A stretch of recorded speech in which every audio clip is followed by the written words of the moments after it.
আচ্ছা, মাইলস্টোনে বিমান ক্র্যাশ করার 1 ঘন্টা কিংবা আধা ঘন্টা পূর্বে যদি আপনাদেরকে জানিয়ে দিত কিংবা আপনাদেরকে বলে দিত যে আগামী 1 ঘন্টা পরে মাইলস্টোনে একটি বিমান ক্র্যাশ করবে, একটি যুদ্ধ বিমান ক্র্যাশ করবে, যার ফলে অনেক শিশু নিহত হবে, তাহলে অবশ্যই বাংলাদেশের প্রশাসন পরিপূর্ণ প্রস্তুতি গ্রহণ করতো যাতে করে বাংলাদেশে এই বিমান ক্র্যাশটি না ঘটে এবং মাইলস্টোনের সকল শিক্ষার্থী এবং মাইলস্টোনের সকল কর্মকর্তা সেখানে পরিপূর্ণ প্রস্তুতি গ্রহণ করতো যাতে করে কোনো হতাহতের ঘটনা না ঘটে।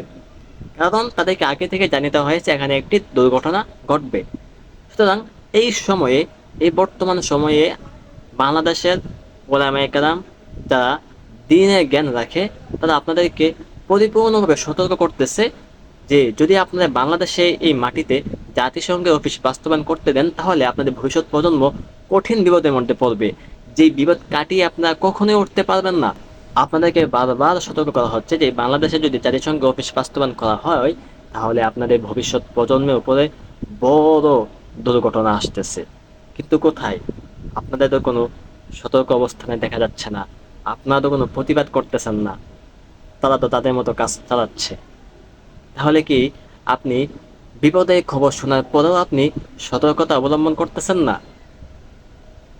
যখন বিপদ এসে যাবে, যখন দুর্ঘটনা ঘটে যাবে, তখন দৌড়ঝাঁপ করে ভাই কোনো লাভ হবে না।